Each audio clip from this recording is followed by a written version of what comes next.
सुन रहे हैं आप अलौकिक बॉक्स पर एक कहानी जो कल्पना भी हो सकती है और सच भी।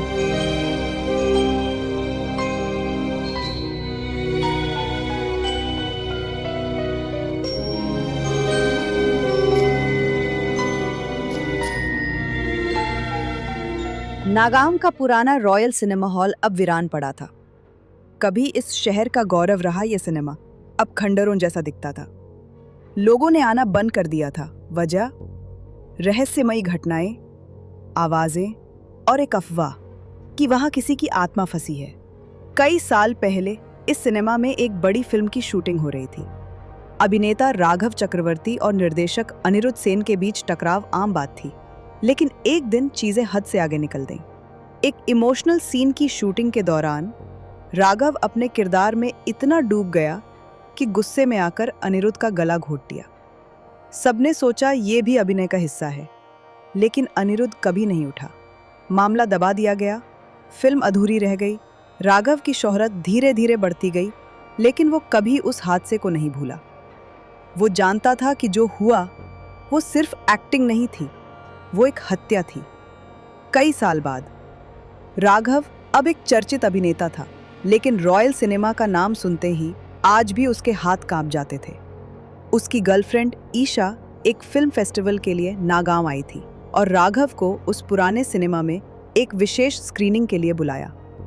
राघव ने टालने की कोशिश की, लेकिन ईशा के जोर देने पर मजबूरी में मान गया। रात को 9 बजे वे दोनों रॉयल सिनेमा पहुंचे। हॉल को सजाया गया था, लेकिन अंदर एक अजीब सन्नाटा था। न कोई स्टाफ, न दर्शक। यहाँ सब कहाँ हैं? ईशा ने पूछा, पर राघव का चेहरा पहले से ही पीला था। वे हॉल में बैठे ही थे कि अचानक लाइट डिम हो गई और स्क्रीन पर पुरानी फिल्म का एक दृश्य चलने लगा। वही अधूरी फिल्म जिसमें अनिरुद्ध की मौत हुई थी। राघव पसीना पसीना हो गया।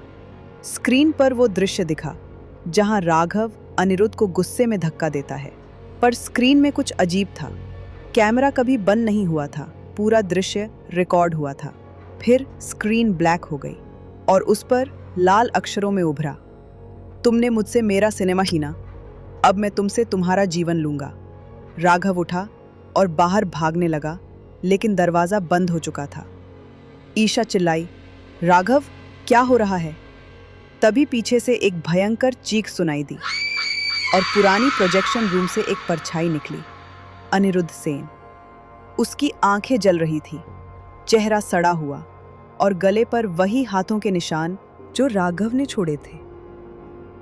अनिरुद्ध की आत्मा हवा में तैरती हुई राघव की तरफ बढ़ी। राघव चीखने लगा, माफ कर दो, मैंने जानबूझकर नहीं किया। पर आत्मा नहीं रुकी। राघव जमीन पर गिर पड़ा, कांप रहा था। तभी ईशा दौड़ी और प्रोजेक्टर की बिजली बंद कर दी। आत्मा अचानक रुक गई, जैसे उसकी शक्ति उसी प्रोजेक्टर से बंधी हो। ईशा ने राघव को पकड़कर उठाया और जोर से कहा, अब बहुत हुआ राघव, जो भी है सच बताओ, क्या हुआ था उस दिन? राघव टूट चुका था। वह घुटनों पर गिर पड़ा और रोते हुए बोला, मैंने उसे मार डाला था। वो एक्टिंग नहीं थी, मैं गुस्से में था, लेकिन बाद में डर गया। सबको लगा वो सीन का हिस्सा था। मैंने उन्हें यकीन करने दिया और भाग गया।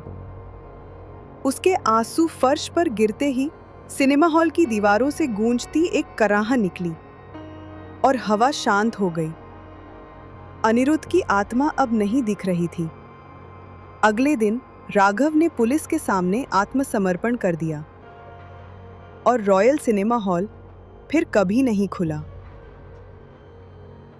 कुछ कहते हैं उस रात के बाद वहां कभी कोई अजीब घटना नहीं हुई, और कुछ कहते हैं अब वो आत्मा वहां नहीं रहती, बल्कि उस कैमरा रील में बंद हो गई है, जो आज भी प्रोजेक्टर रूम की धूल में कहीं छिपी है।